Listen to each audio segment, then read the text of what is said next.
Are you frustrated with online dating? Confused by all the new apps and fancy dating sites? Do you find yourself choosing the wrong person again and again? Well, studies show that hiring a dating coach can maximize your online dating experience. So no worries, I've got you. And I've created a virtual course called Doing Dating Right. It's a 5 video series that you can complete at your own pace in your own space, right at home.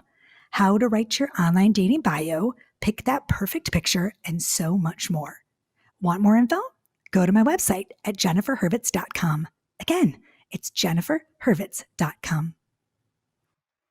Good morning. Good morning. This is Doing Relationships Right. I'm Jennifer Hurwitz and I'm your host. Welcome, welcome. It's Friday. It's a Doing Relationships Right, just Jen episode. So there's no guest today. It's just me and it's a micro episode. So I'll make it short and sweet. We'll have a little kibitz. We'll do a little talkie. Just me, of course. And you'll listen and I love it. So welcome, listener. What's happening? Happy Friday. Okay, so today I'm going to jump right in because I'm super excited about this topic. There are a couple things in relationships that people think are like not normal, but they really are. Okay, so a couple things that are normal relationship habits that I want to talk about that most people think are toxic, but they're not. And I want to debunk the myths about it. So there are a couple things, and I think that are really, really interesting that I hear a lot of times from my clients, from my friends, and I just want to talk about them. So the first one that I want to talk about is that the whole going to bed angry thing. Okay. So when I was little, my mom used to say, we never want to go to bed angry. We always want to make up before we go to bed and blah, blah, blah. And I get it. That's with kids. I don't let my kids go to bed angry either. They're older now, so they understand the whole like it's okay to go to bed angry. But when they're little guys, I don't like them to go to bed angry either. But in a relationship, sometimes it's okay to go to bed angry. In fact, it's almost better. Nobody wants to stay up all night. It's good for no one, y'all. It's good for, listen carefully, it's good for nobody, okay, in your relationship to stay up all night fighting. Nobody does well. No one does well. I don't care. When you are fighting till 3 o'clock in the morning, you're exhausted. No one's listening. No one's paying attention. Your tensions are high anyways. And you know what? Like, what's the point? Go to sleep, call a truce for the night, look at each other and say, I'm tired. Let's talk about it tomorrow. Let's make a time to meet when both of our heads are on straight. It's okay to go to bed angry. In fact, I think it's better. My girlfriend and colleague, Susie Kamen, she's the one who told me, you know what, go to bed angry. And I agree with her. That is the truth. That is the truth. Another one that I think is really interesting to me is that everyone says, oh my gosh, it is so toxic and so awful that your husband or your wife looks at other people when you're out, or to say you're attracted to someone else. Okay. Um, when my partner or my boyfriend says she's gorgeous or that model or this person or whatever, you're going to be attracted to other people in the lifespan of your relationship. It's inevitable. You are human. You're going to find other people attractive. Okay. It's just the way it goes. Mark Manson, one of my favorite authors and relationship experts, I want to read you a quote. He says, we can't control our thoughts and feelings, but we can control our actions. Duh. We all say that, right? Every relationship coach says that. We know this, but when we choose not to act on them, thoughts and feelings pass through us like waves and leave us with our partner very much the same as the way they found us. Okay? So meaning if you let them go, you let them come in and you let them go out, right? So you see someone, you find them attractive, you're like, you know what, that guy's hot, and it comes in and it goes out. You don't act on it. You don't have to act on every person that you see is hot down the street or every Tom, Dick, and Harry that comes into your Facebook page. Acting on it is the problem. Of course, you're going to find someone attractive. That is normal. That's not toxic. That's life. That's how it goes, y'all. It's when you act on it and start having like emotional affairs and start flirting on whatever and WhatsApping each other and thinking that that's the problem. Okay. So let it come in and let it go out. Just like I tell my son with his anxiety, let the train come in, hang out for a little bit, and then let the train go by and just let the feelings go. Right. It's cool. It's not bad. Another thing that I think is interesting too, is that you're not going to always love your damn partner. You're not going to always like your partner. It's okay to wake up some days and be like annoyed and, you know, it's the way life goes. Like, when are you ever always, 100% in love with the person you're with? Oh my God, no. It's okay to have those feelings, okay? It's just the way it goes. And people are going to feel positively and they're going to feel negatively towards the person they love. That's just the way it goes. It's just common, like everyday, whatever. Okay. Um, and it's okay. And it's going to change. And it doesn't change who you are as a couple to say, look, you're aggravating the shit out of me today. I love you, but like, I need some space. Be proactive. Don't let it fester. Don't let it build up.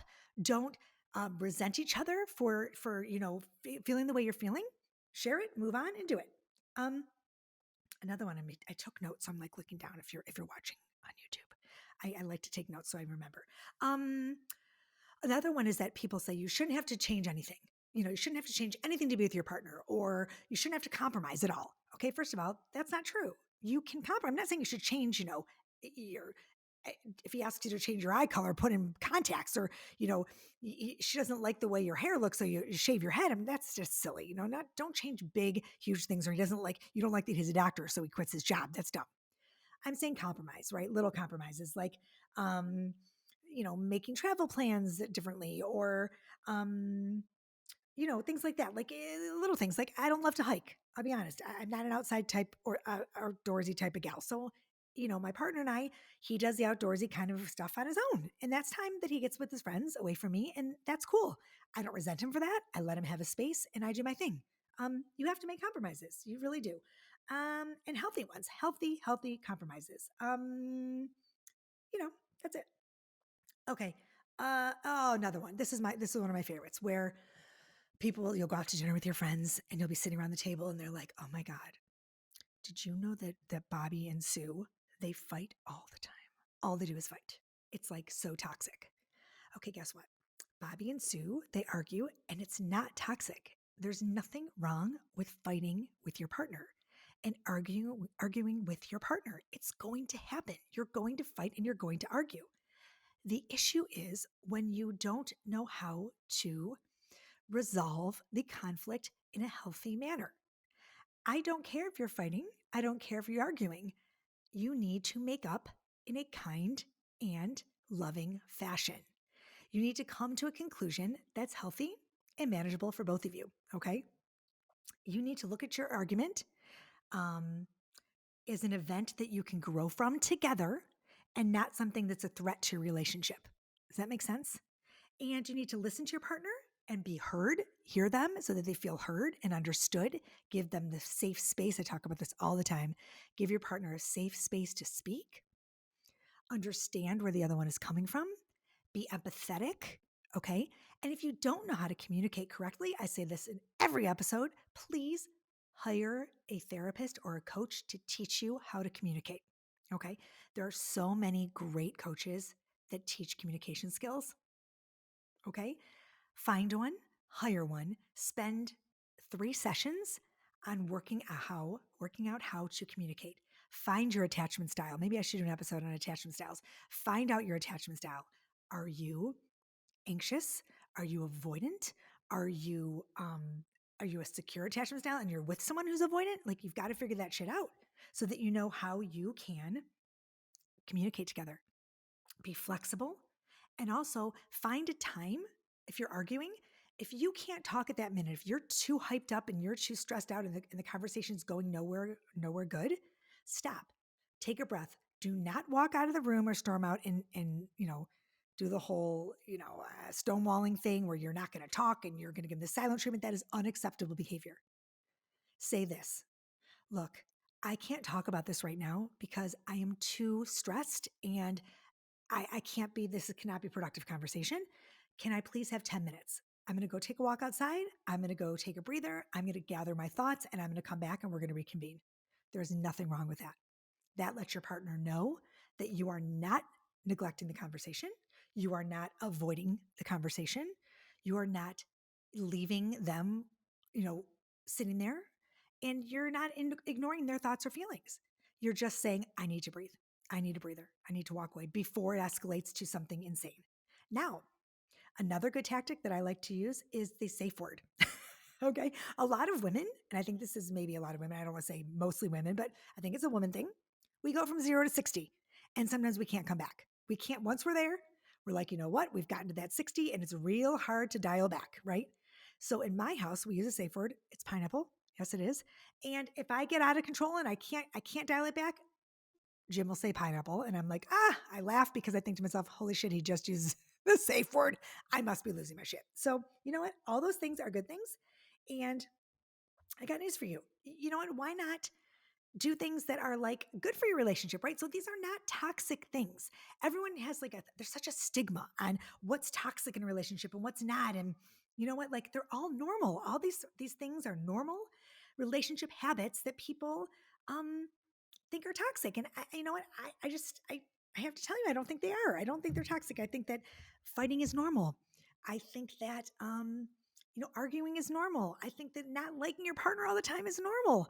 I do. I think those things they're totally normal. I think that like having to compromise it's normal. You should have to change and compromise a little bit. Um, I don't know. I'm sticking to it. Let me see my notes here. And if I got anything else, going to bed angry, y'all go to bed angry. Just go to bed. Everyone's tired at the end of the day. Who wants to say?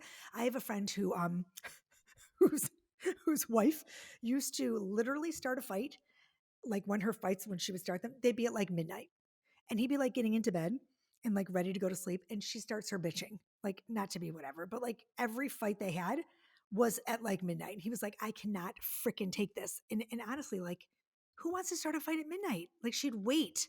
She'd hold it all in and she'd be like passive aggressive and she'd get into the bed and like he was ready to fall asleep because he had a long day at work. And that's when she was like, you know what? We need to talk. And he was like, this is just not, it's just, who does that? I mean, you know what? So it is what it is. Anywho, that is that. That is my talk today about debunking the myths of toxic behavior in relationships. And I think that was fun. I really do. I had a good time. And it's 11 minutes. I love to give you guys exactly the time that I spent here with you. I have an open spot, y'all. If anybody wants to sponsor the podcast or knows anybody who wants a spot, an ad spot, I have one open. ProMedicine.com left us this season, but SoberLink is still here, so check them out. Thank you, SoberLink.